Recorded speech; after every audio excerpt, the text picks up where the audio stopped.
Hello, Warriors. How's everyone doing? Kay Slape, Bran, how are you? Alexander, what's going on? This is the F.A.C.E Forex Analytics Community Experience Show. Faces. And, and Isn't that faces? let the show begin. Hi, Nigel. Mary. I already said hi to Mary. So here's the question. Was that an intervention by Japan during that 15-minute candle? That's going to be the debate of the day. Whether it's What's that? checking, whether it's a fat finger. It's probably a bit of rate checking, but looks to be some really short-term stops being triggered as well in the meantime. We haven't seen any official, not officials won't comment on it, but we haven't seen any leaks between brackets, which we usually get when they are checking rates. Okay. Could be a fat finger. Okay. Fat fingers. All right. And we're finally starting to get some give back in cable. And, what do you think? I mean, we could consolidate this and we could even pull back one more time, but we start taking out these highs. It's going to look like 118, 120 to me. Yeah, if we take those out, yes, but I agree with you. We could be ranging a little bit. There was some FT article which has been stamped as inaccurate by the Bank of England that they would delay their QT, which put a bit of pressure on the sterling, and I can see a bit of range trading in the cable right now. Yeah, maybe. Define a range is the next question. Is it 115 topside? Yesterday, it seems like the fixing took it up to 114.30, been rejected. Now the mid 112s, where there's a bit of support as well, are holding. So yeah, got 200, 300 points to play inside, I guess. And the Canada, although recovering, really had a pretty negative day yesterday. So any feeling on the loonie also looks a lot like the Dixie. And, we had to close under this support or the first break from the CPI, and now it's playing with it right here at 1198. So I don't know, I guess the bulls would say ABC, and this is a low, and we're going to new highs. I just think that what happened Thursday is important for two reasons: the dollar and the S&Ps. So, this was Thursday. This was Thursday. So if you're looking for continuation of the S&P rally, you want to see this roll over and start closing. Sometimes you need more than one close under 112, but just this formation, if it ends up being valid, could take us back towards the 110 area. And I don't know, right now I have to say this looks like a failing rally to me in the Dixie. Any comment on that, Brian? I think we have to differentiate against which currencies, right? Well, that's why, you know what? That's exactly why I'm trading the Dixie. So I don't have to. Yeah, but then you're trading what, 57% euro dollar anyway. So. Okay. Yeah. That's fine. No, well, I don't know about the Dixie, but the euro seems to get a bit of support because the storages, gas and oil, LNG are pretty full right now. So there's a bit of support coming into the euro as well from that end. People expecting ECB to raise rates, so that's probably going to weigh a little bit on the Dixie as well. And as you say, I mean, there's been a rejection there. There's the stocks have been moving higher. US 10s are planted around the 4% right now without really pushing too much higher for now. So yeah. I mean, most people don't have the same type of handle on every instrument like you do, Kman, including myself. And when you know, things are a little more disjointed, like, you know, commodity currencies weren't going when the, you know, pound and euro did, and you know, the difference between dollar pairs, you know, it's just kind of a generic way to, you know, play the dollar. And, you know, when they're not in unison like this, Yeah. that's when the advantage, you know what you are? I compare what you and Blake and Ryan is also a specialist in this. More of a generalist. I compare you to someone who, instead of just indexing their retirement account to S&Ps, are stock pickers, and you know, they have stock selection and see the nuances of every instrument. It's a big edge to have That's that you guys the have. FX But you know, piece, you mean? for just you know, an old guy that wants to get the direction of the dollar right, it's simpler Yeah. for me. Oh, absolutely. I understand. Yeah. Yeah. So, uh, any comments on what's happening with risk? You know, we talked about it yesterday. Pretty good follow through after F.A.C.E yesterday, and even more follow through. I just drew in this trend line here, and to me, it looks like the next important resistance level, coincidentally, is up here at the 200 on the 4 hour at 3,800. Yeah. And then should we clear that, I don't see why I can't test the uptrend that it broke all the way up at 4,000 by mid-December. So that's kind of the way it's looking. And you know what? We start clearing these levels. I know guys looking for 44, 4,500, then a flush. And I know people saying that if we break out here, we could be looking at, because when you look at it, it's a, you know, the formations from the all-time high, and we break out this triangle.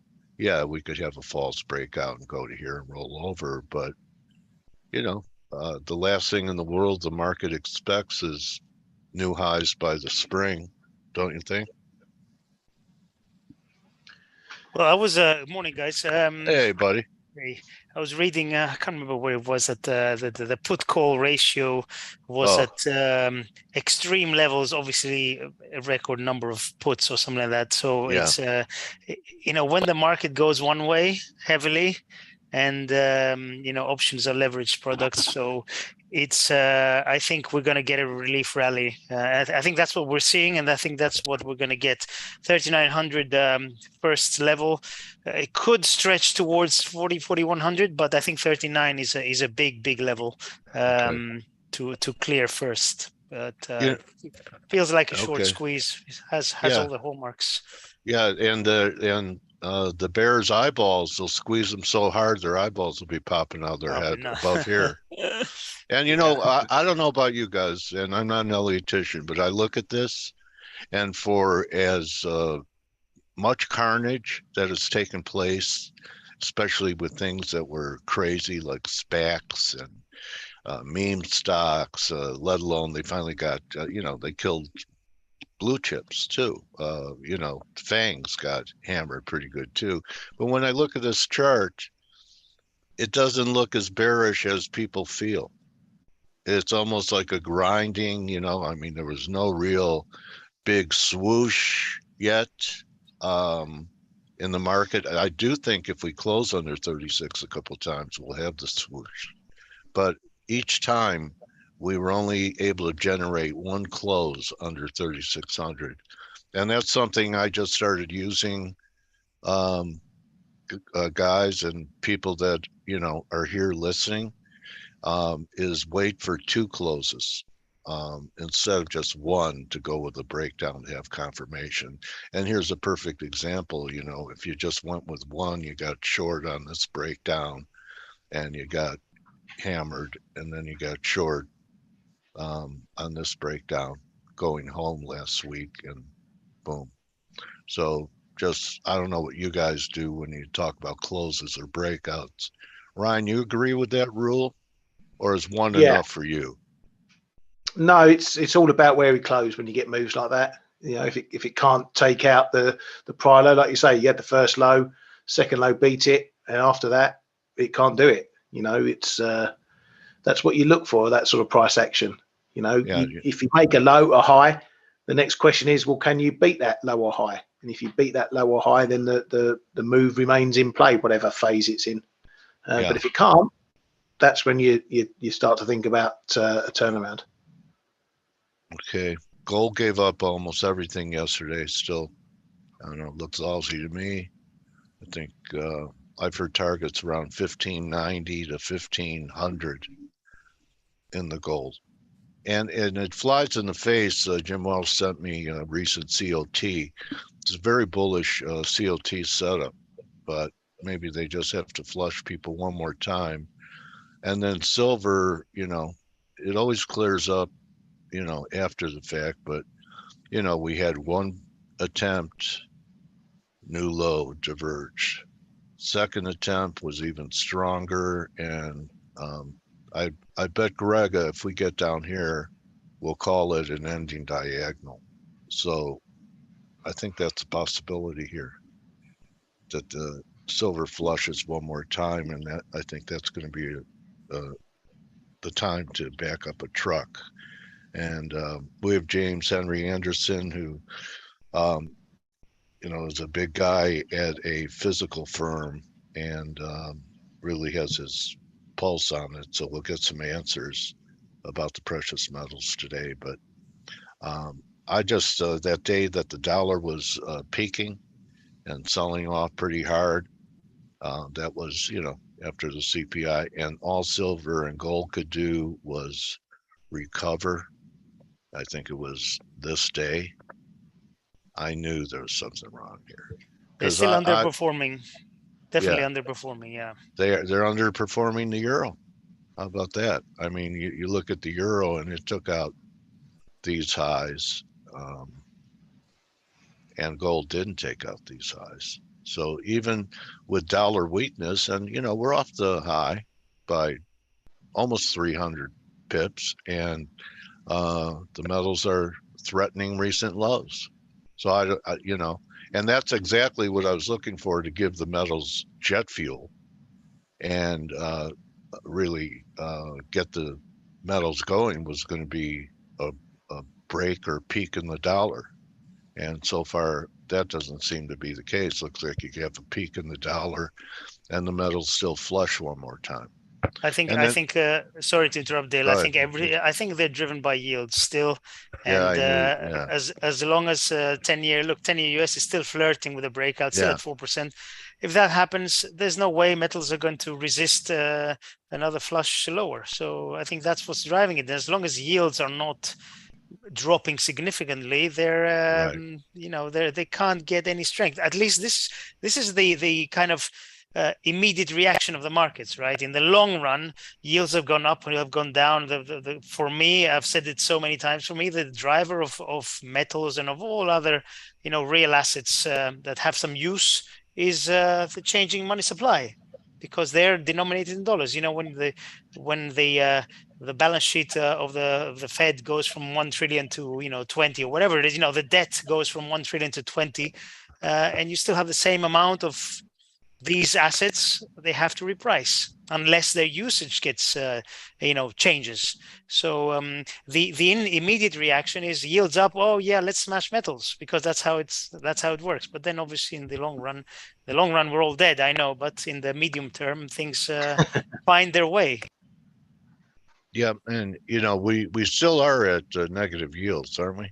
Even with this big run against very inflation. Negative, so, very negative. You know, and you know, that's a narrative the market's running with. I agree, and it probably will for a while longer. But when you think about, you know, okay, yeah, I could get a 4% yield, but we've seen days where silver has been up or down more than that. Does it really matter when you're talking about owning something that can give you that in a day instead of in 10 years? So, you know, that's something to think about. But it is, definitely a yield story. I think we're topping in yields. So, but I've been saying that for a while since here, or maybe even longer. I happen to be I think there's pretty one more. stubborn guy. I think there's probably one more final push higher in yields. So what? And then 4.25 on the 10? 4.5. I don't Okay. know. Who knows, right? Who knows? Yeah. I think there's one final push because I think the Fed now in November. Sorry, actually, when's the next FOMC? Oh, It's November 2nd 3rd, November I or something like that. Yeah. I think that's probably going to be the last kind of hawkish rhetoric that we're going to see from them. And I think after that, risk probably gets sold more, and then they turn. But I feel there's one more push in yields. I mean, I could be wrong, obviously. I've been wrong many times in the past. Look at all those red candles, Blake, on TLT. One blue candle since the summer. Your buddy Jim Welsh is trying to step in front of that one too. I know. It's unusual for Jim. Yeah, I was like, what? You're layering into what? And but technically, the 10-year, if you're just looking at the 10-year, like the bond market, the ZNs, if you will, we're like one brief new low would take us to the 161% extension of basically the summer's move. Here, I'll show you guys. Just so you guys have a kind of an understanding of where we are technically. You can see right here is just let me grab my drawing tool here. Yeah, see that. Yeah, so here's the low in June, and then you had the highs up here in August, and then the 161% extension is right there. So it's not that far away. And if you get like one realistic last push lower here, it's still very divergent. So I would think that you get some sort of bounce around these levels, or not too far from here anyway.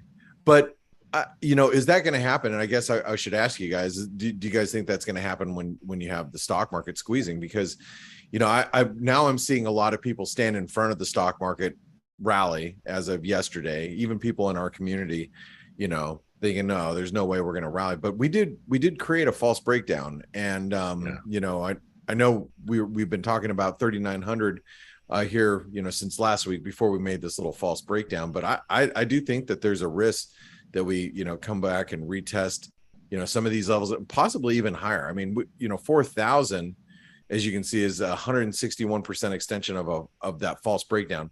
False breakdowns usually lead to breakouts, right? So, but I guess I was going to ask you guys, do you think that yields are going to continue to run higher as you see the stock market run higher? I don't know if the market will, give us that. What do you think?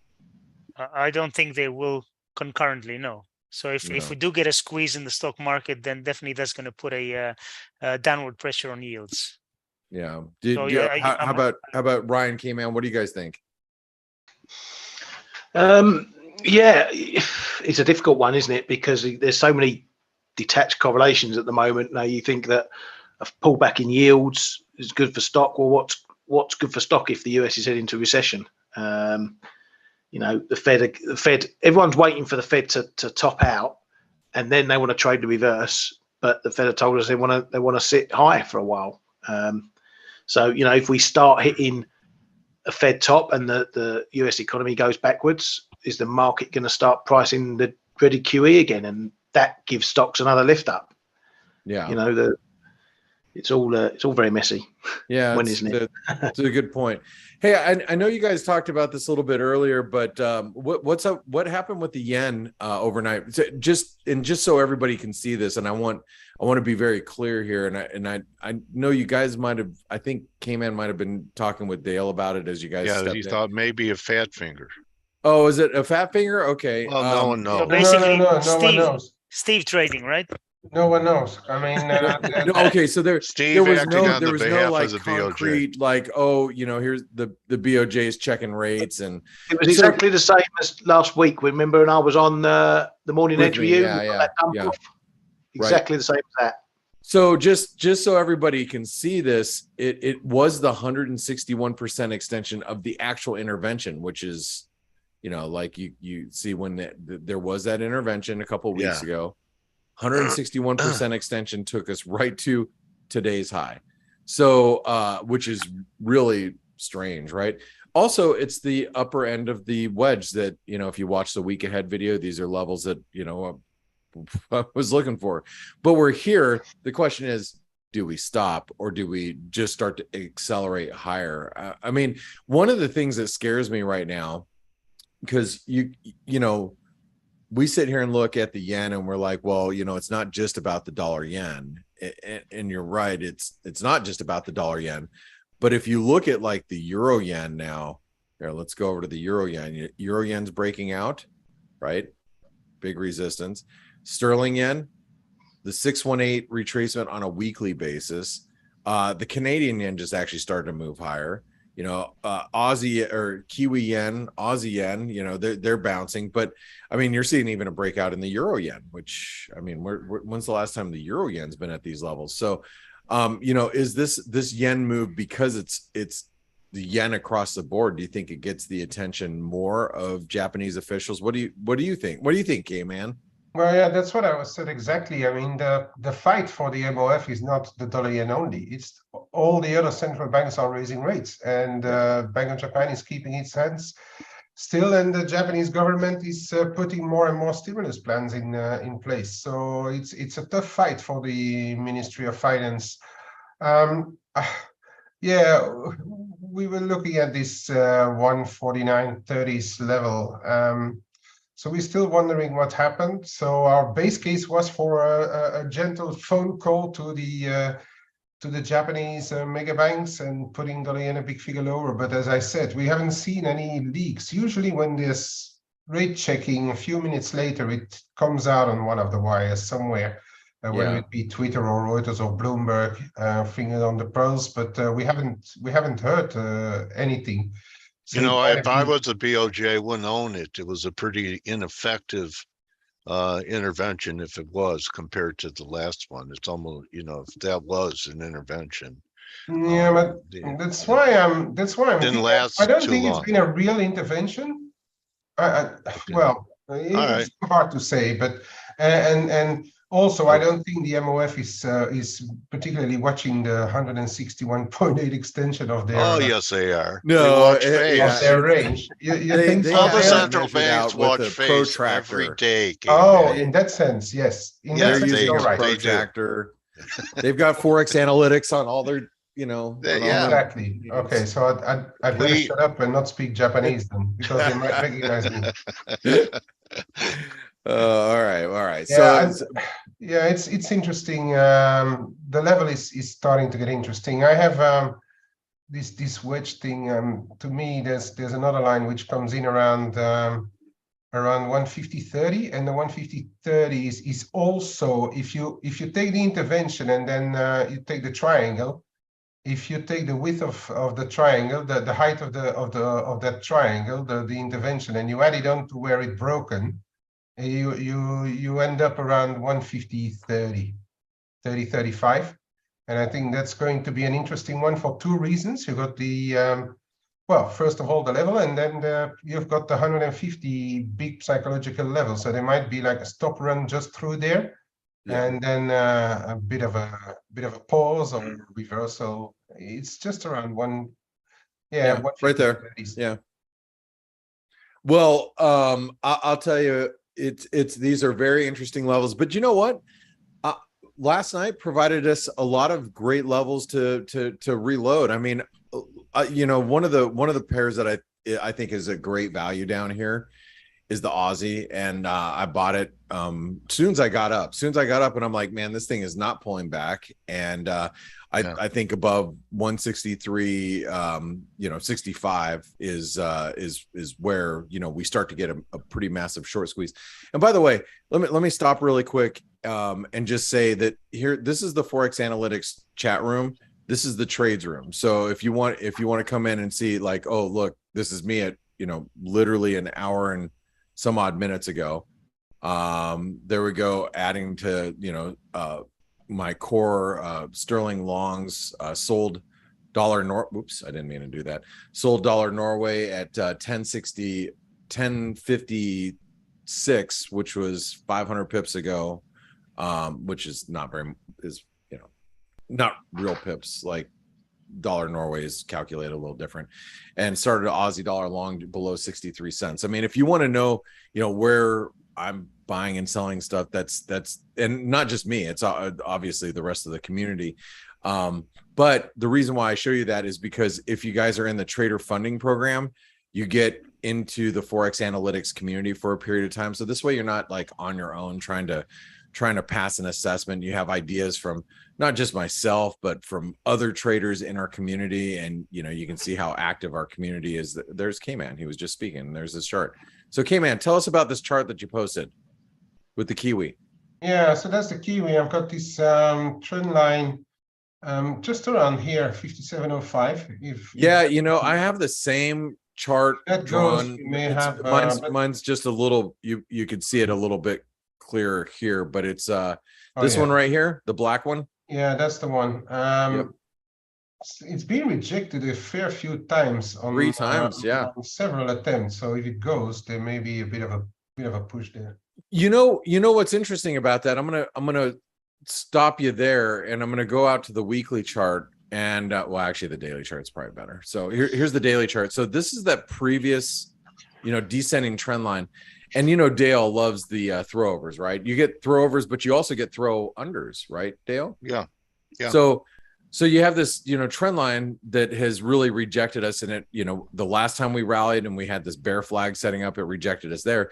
So the thing is if we break that trend line, which comes in around 57.35, we might actually get that throw under. It takes us back up to I can redraw that, but that's a trade to close back in the channel as a signal. Yeah, so that would get us back in, and it would get a little bit of a squeeze, because there's a lot of people that are shorting the Kiwi and the Aussie that matter. But if we do see a squeeze in equities, you're gonna see a squeeze in some of these commodity currencies. And I'm as I just showed you guys, I am shorting the US dollar Norwegian krona up here. I'm shorting the dollar rand. I'm playing this false breakout.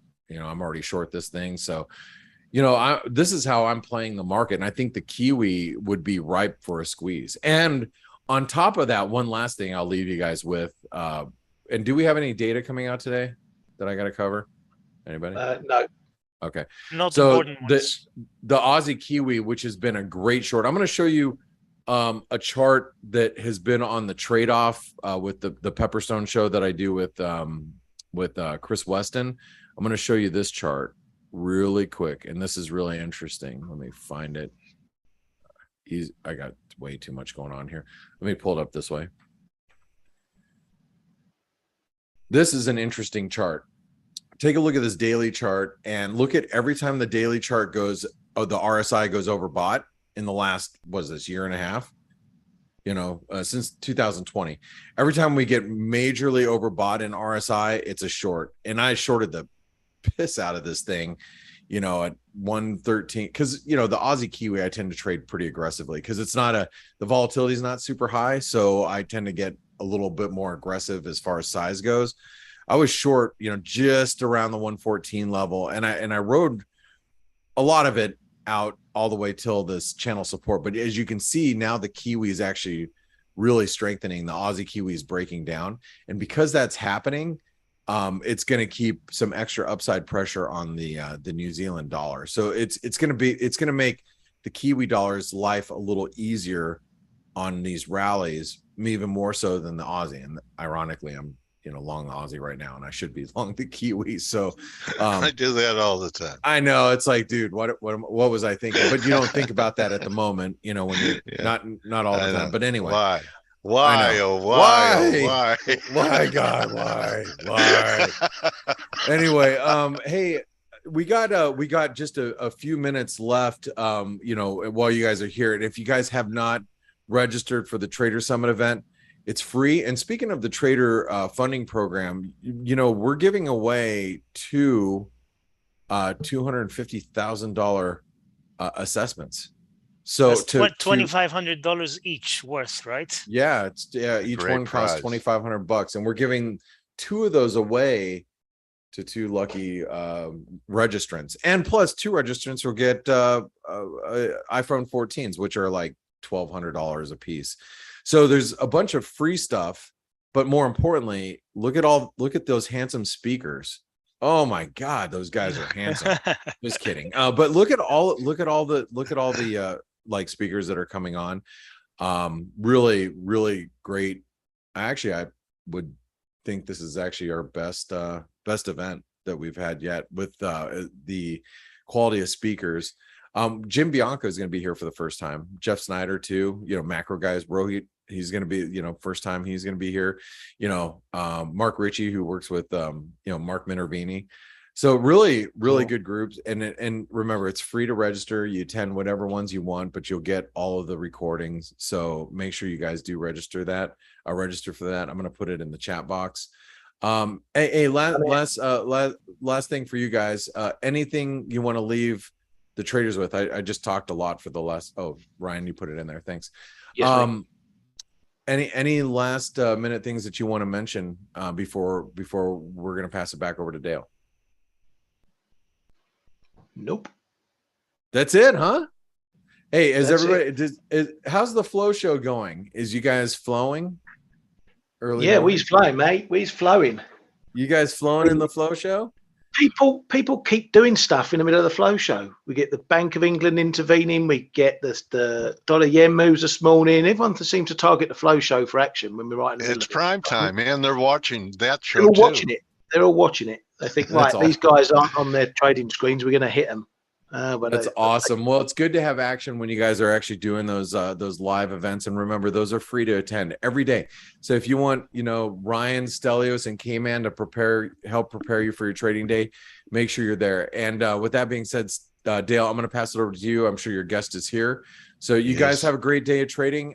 Remember, we have the Morning Edge comes on for ForexAnalytix subscribers. You'll see the little link right here in your mobile app, and on the website it says join. Just click that when you see us broadcasting for the Morning Edge in 45 minutes. So I'll see you guys there. Dale, thank you so much, and have a great interview. Okay, and thank you guys for giving me a morning edge by talking to you every morning. Thank you. And James Anderson, welcome back, buddy. You're the guy I want to talk to. Hey, Dale, how's my speaker? Can you hear me? Yeah, I can hear you clearly. Okay, James. So, James, I want to start with this for people that, aren't familiar with you. James has been involved in the physical metal markets for a long time. Are you going to share your screen? You usually don't, right? At some point, but go ahead with what you're. Well, go ahead. You could do it now, and we could talk. Sure. So I'm going to stop sharing. So. Usually at the bottom of your screen. Yep. And the name of the company again is it's SDBullion.com. SD Bullion. It doesn't stand for San Diego Padres, does it? No, it stands for Cleveland Guardians. That's what it stands for. Okay. So are you sharing? I tried to. It says you cannot start. I have to stop. All right, I've now tried, buddy. There we go. Yeah, I guess the Padres made it into the. Oh yeah, if you're a Padres fan, it's been a long time coming. I'm a Guardians fan, so it's the same old slay the Goliath of New York. Yeah, well, think about me. I was a Cubs fan. Oh God! As a kid, you're welcome. By the way, I was perfectly suited to become a trader. Being a Cub fan. Well, that's what I'd argue. You learn how to take some lumps, man. Anyway, speaking of lumps, James. All right, let's get back. All right, so first of all, let's talk about. There's a lot of videos out there that are saying the silver's gone. Now, you could still buy the 100-ounce bars and this and that. Are they really talking about U.S. coinage, silver coinage that you can't get? Because I know that is harder to get. Yeah, you have to qualify this. When people start talking about, there being like a shortage in silver, what they're talking about generally when you hear that nomenclature in the modern bullion industry is that the dealers are back ordered like crazy. And really, when you go into like your local coin shop in your city or whatever, I mean, unless the guy's flush with millions and millions and millions of inventory, and he's one of those people who's kind of wise about the way he uses it. A lot of these coin shops, local ones, have no inventory in the shelves. So you walk in there and you're like, what the hell? And the only way to get your metal, if you go that route, is just to have them back order and order with the wholesaler. And then, Right. you know, you got to trust them and wait on it being delivered there. It's very similar with even online dealers who don't have a lot of inventory or who aren't well capitalized. You all of a sudden put an order in, and then it takes months, and you start griping and complaining. And anyways, those are like the telltale signs. So my last delivery took a week. That's not bad. And they said it had to come from the mint, which means they didn't have it in inventory either. They were just Buffalo rounds. That's pretty good. That's pretty good to find rounds right now, because rounds are that's one of the hardest things to find. Yeah, because I mean, let's face it, if you're ever going to need them, what are you going to do? Go out, pick up like 1,000-ounce bar, get a hernia on the way to whoever is selling tomatoes, and say, here's 1,000-ounce bar. Can I have all your stock? So it's not practical. Go ahead. The shortage, then that word, it has various meanings, and it depends on what you're talking about. The ultimate shortage is the expectation that there's going to be a massive inflow of both, buying demand. Demand in silver, and probably bleeding into gold if things get crazy enough, where you could end up having a shortage, not merely in the retail market. I think that's a given. When you eventually see a retail gold bullion shortage of delivery and massive premiums, it's not there yet, but that can come. And I would expect it to, because the first half of this crisis, the 2008 global financial crisis, that happened. There was no gold to be had, and there was no silver to be had on various days in the whole. I heard it was that way in the UK after the gilt fiasco. Oh yeah. I mean, if you think about how pathetically tiny those industries really are in comparison to the amount of capital out there, and when capital gets scared and it wants to run into something quickly, it takes nothing to just take all that stuff off the shelf. But we're talking about the bigger stuff. We're talking about now, the 1,000-ounce bar for silver, and the 400-ounce bar is being melted and turned into kilo bars and flying off to China like they've been doing lately. So we've kind of addressed the supply side. There's other things to talk about on the supply side. What I'm interested in is I'm not sure of the country in Africa that Putin has influence, control over, where it's basically all the gold from that country. Is it in Sudan? Yeah, you saw the CNN report on that. That was a really good. Yeah. That was a well done report. Okay, so is that where the selling's coming from? That's part of it. I mean, in terms of that, that's where that metal that's going from, say, Africa. Most of the time, those countries, it's going into places like Russia, where Russia has control over certain areas. It's also going what they to China. do, they're giving them arms and supporting the government, and those troops are just ransacking the mines and shipping it to Russia. Yeah, that's more or less how blood gold works. It's basically, that's blood gold, like blood diamonds. Yeah, that's the idea. A lot of times the London Bullion Market Association will walk around and paint this pretty picture that blockchain is going to somehow snuff that out. That is the most ludicrous, idiotic thing ever. Blockchain's not going to stop that. Right? The humanity is that's the way it is. There's certain areas of the world that are desperate, and where strong men run the show, and they don't care about anti-money laundering rules, okay? And they don't care about your blockchain, all right? So yeah, so yeah. And if you look at, like, for instance, Dale, the Amazon. The Amazon in South America is the size of domestic 48 states, right? In that area, that section of the world with Venezuela now, they've been mining the hell out of the bottom southeastern portion of their state, their country, for a long time now. And that's helped prop up their military dictatorship. And now the United States is so desperate, they turn and pretend like everything's fine with Venezuela. It's time to do business again, I guess. But that's not going to stop. Okay. And the selling in, let's talk about, where do you think the selling in silver is coming from? I looked at my chart, and I was disappointed with the action last week because I've been looking for a weaker dollar to actually be supportive and generate some energy to the upside in the metals, and it happened. I mean, we're just backing and filling still. I mean, it really, Dale, we got to get over 22 and have like a real impetus and a reason. You know, there's got to be a underlying reason, like this thing that Yellen did last week. I mean, that was pretty crazy. Within 24 hours, she's talking about how everything looks fine and she doesn't see any problems in the markets. And I mean, there's chaos going on in the markets. She's just lying to everybody. And then.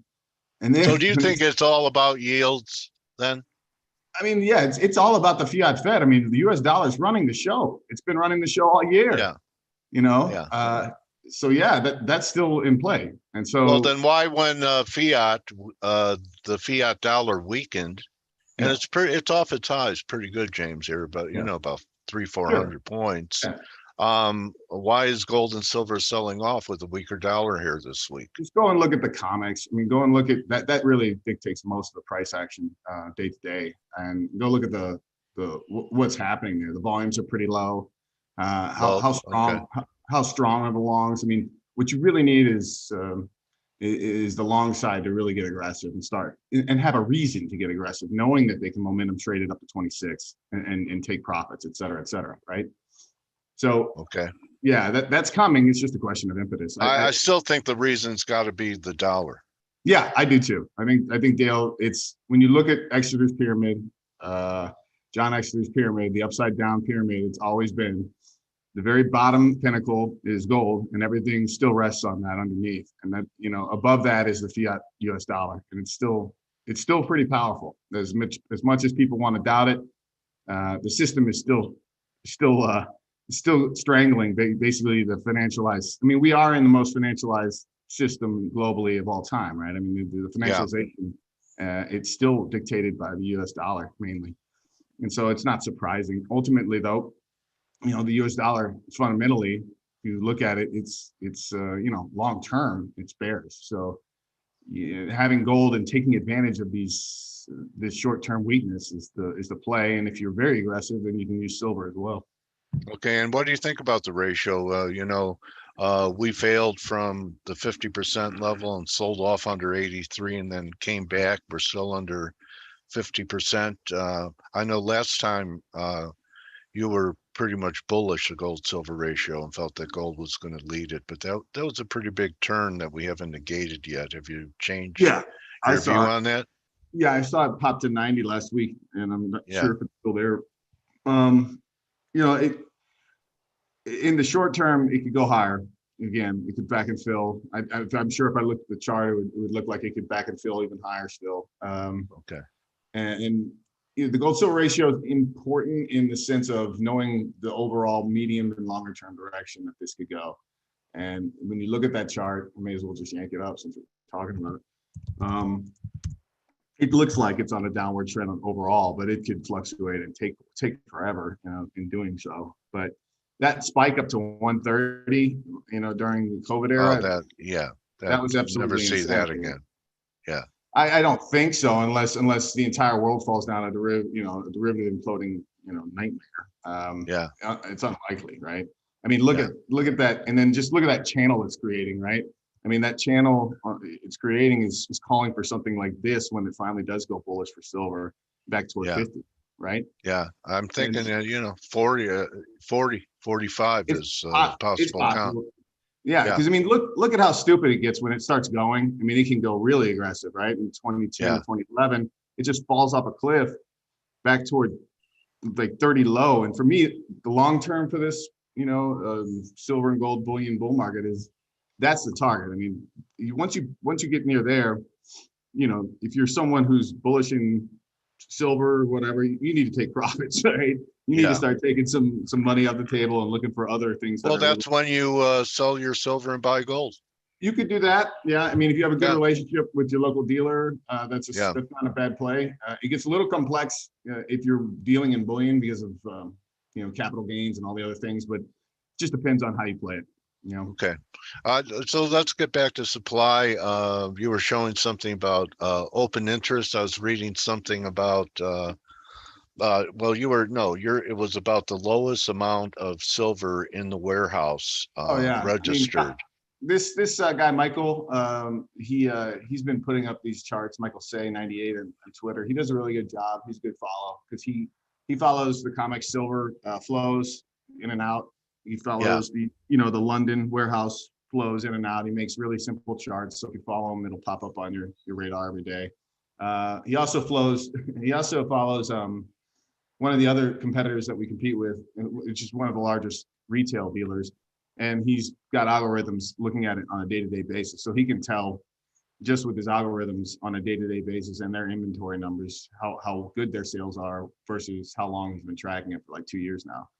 And so, I mean, just last Friday was one of the biggest sales days in the entire industry in the last year to two, because of what Yellen was doing all week and the way the markets were looking. People are realizing, oh, the turn is coming. So if you are sitting on sidelines waiting, you may as well get your stuff before that happens. And so that's why that rush, I think, occurred. As well, the spot prices just being, dipping. Whenever the people who are dollar cost averaging, they just come in and they bring capital and it takes all the inventory off the shelf, and it's a repetitive cycle. Those Wall Street silver guys just posted something interesting. I mean, Credit Suisse made the news a week or so ago, and then selling off. They did have to fire sale some assets, and that's what I brought up. If the Fed keeps embarking on this, especially at this accelerated pace, that they're going to have to bail out the world. Well, if you look at the way that the credit default swaps are trading in Europe on not only Credit Suisse, but Deutsche Bank and a few others, they're all rising. And there's all these contingent liabilities and concerns about derivatives that are held on their books. And Lord knows what could happen if one of them really does fail. And all the supranational laws that were agreed on by the G20 in late 2014 to call for no more bailouts of these commercial banks, these global systematically important banks. Credit Suisse is on that list. So theoretically, they can't bail them out. Theoretically, they're supposed to bail them in. And so if you have that happen in not in some far off satellite country, but in proper Switzerland, if you have something like that, then the dominoes are starting to fall. Okay. I mean, it's just one of those things. It would be a bail-in for the depositors of Credit Suisse and the unsecured every other bank.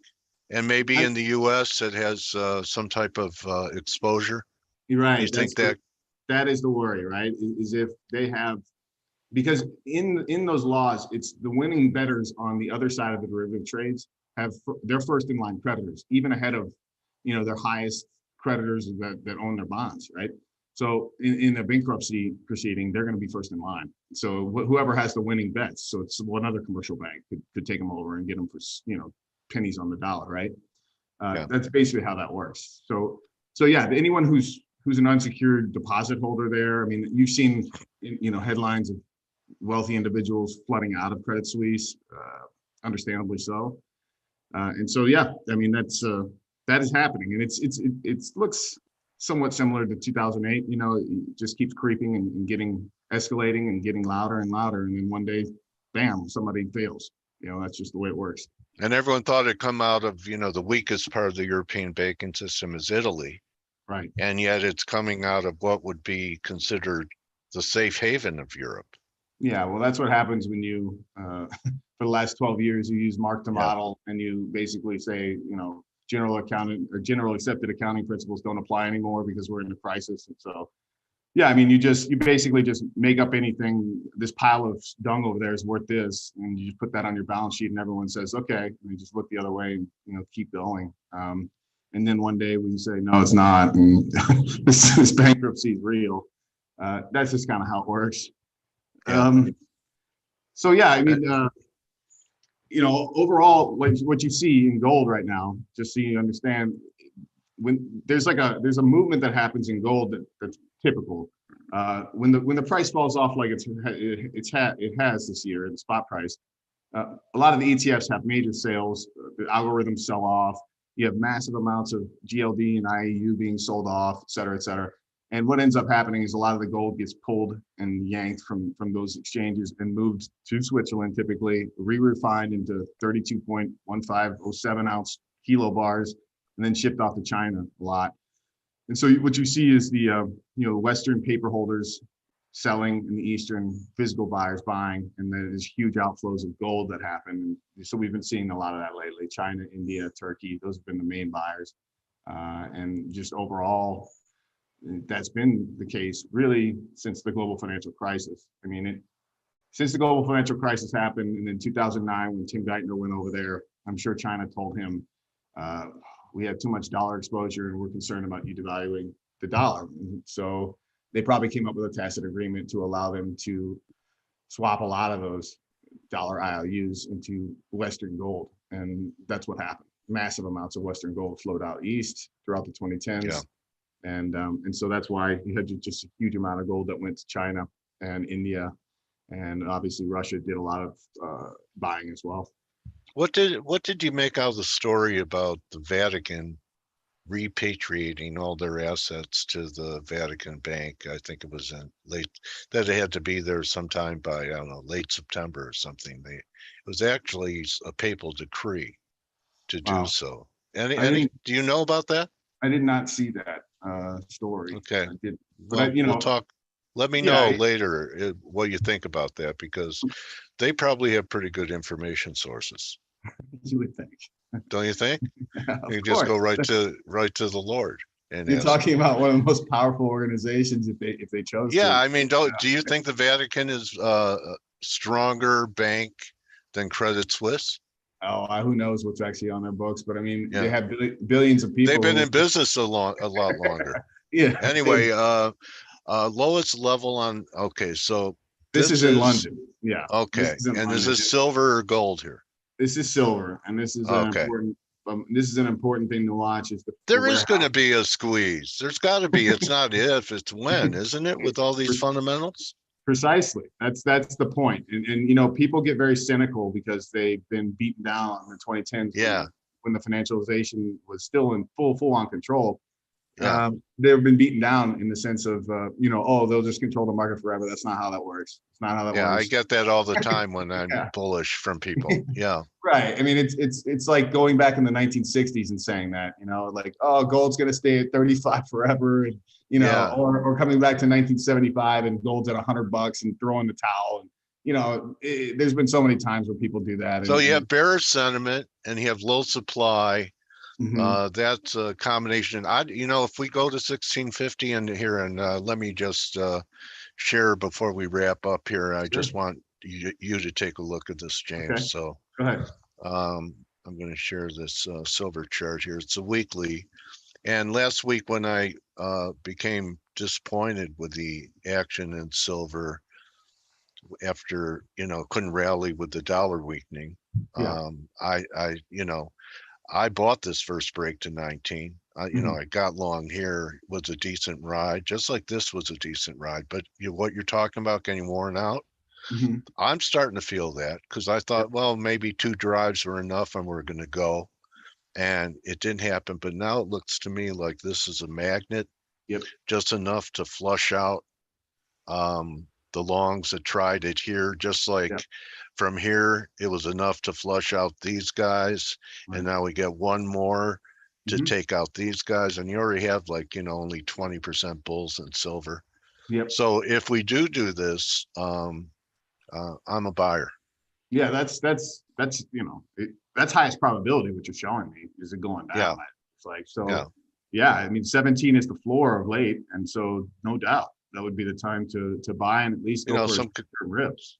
Yeah, maybe we go 1650 on an extreme, but I think the next break could be the final one, and maybe all the fundamentals that you and I are talking about on October 18th, 2022 begins to develop, and people look back on this time frame and realize it might have been the last bust stop.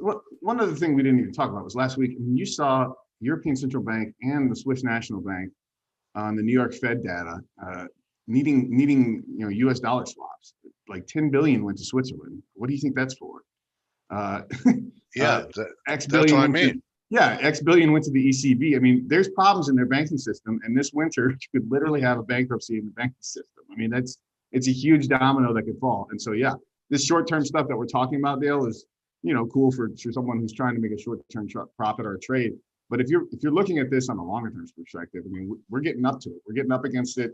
We're getting closer and closer to this thing really, the dominoes start to fall and the fundamentals actually mattering. And you know what? Wouldn't it be cheaper and more efficient for the Fed just to join Japan and the UK, our allies, and come in here and help them with interventions to a reverse plaza accord instead of sending these swaps and basically guaranteeing losses with these banks? You would think the question becomes, like, ultimately the dollar is the empire's strongest lever. I mean, right now it's what gives them the most leverage in terms of the agenda globally. So the question is really, what is the agenda? What do they want? What is the actual power behind the United States? I think, what do they want in terms of influence in the coming decades? And that's a question that, how are they going to play this? But yeah, I think the days of getting what they want are drawing to a close because of the world we're in now, and all the moves to de-dollarize. And what could be a death knell is the U.S. overreacting to the Saudi cut. And if the Saudis start pricing oil in yuan as well as dollars, that's the end. And in the dollar, would you have a failing rally here, James? So yeah, if you have a failing dollar, that's ultimately what's going to propel this next level of the bullion bull market globally. It's when the fiat US dollar goes back into a kind of a bear market phase. I mean, we've been in a bull pretty much for the fiat dollar since 2015 to now. I mean, obviously, if you look at the relative charts versus the other fiat currencies, it's been going up, 7 years. Yeah, they've been having bull markets in bullion. I mean, right? If you own gold in yen terms, you're doing very well. Of course. You had to, gold's doing what it does, and just wait until you see what happens when the dollar starts failing and the financialization starts showing what it's done. It's masked the truth. The truth is that gold's going to be much more valuable than fiat USD and any other fiat damn currency that's out there, and silver's going to take a fun ride with it. Okay, so I'm going to do this with you live on the air because I think it's so important for the next several years. So everyone who's stuck around is going to see this right here is the blue line of death for the dollar. Back under 104. Yeah. And, I mean, and Dale, it could go higher. I mean, I've heard. Yeah, it could. I've heard good cases for it, and it could just happen. Like silver. Yeah. Go ahead. But right now it looks pretty lousy. Yeah. Okay. I mean, this was a CPI, and we failed on a stronger than expected CPI, where they're talking about the Fed going full point in November. So right now, this is the first potential failing rally in the dollar we've had all the way up. But so could be a correction. If you get a rush for liquidity and a bank failing, you could have one more spike in this DXY. That's the one point. Okay. Caveat well taken. James, the best way for people to get in touch with you, and do you work with people to help them, of course, get prepared with gold and silver physical? Of course. So sdbullion.com is our website. We're a top 3 retailer of physical bullion products in the United States. And if people want to follow my work, our SD Bullion YouTube channel, I do a weekly bullion market update. It's typically like 10 to 15 minutes, kind of quick, hard hitting, good. A recap that's focused in bullion, not necessarily anything else. I mean, we go kind of macro on a lot of things, but that's a free thing that you can follow. We do it on Friday evenings. So YouTube, SD Bullion YouTube channel. And then on Twitter, you can find me at James Henry and that's my Twitter handle. So, great conversation, James. Yeah, Dale, it's good talking to you again, as always. Yeah, so my trading warrior brother, James Anderson, everybody. Follow him on Twitter. Stay in the know and under the surface stuff that's happening in the physical precious metal market. All right, buddy. Good hunting. Yep. Thanks. All right, we'll talk in the winter. Of course. All right, buddy. That's it, everyone, for Turnaround Tuesday. And you can join the team in 15 minutes on the Morning Edge. Remember, don't just count your silver coins and your bars and whatever you prefer, even a Bitcoin. Count your blessings. Adios.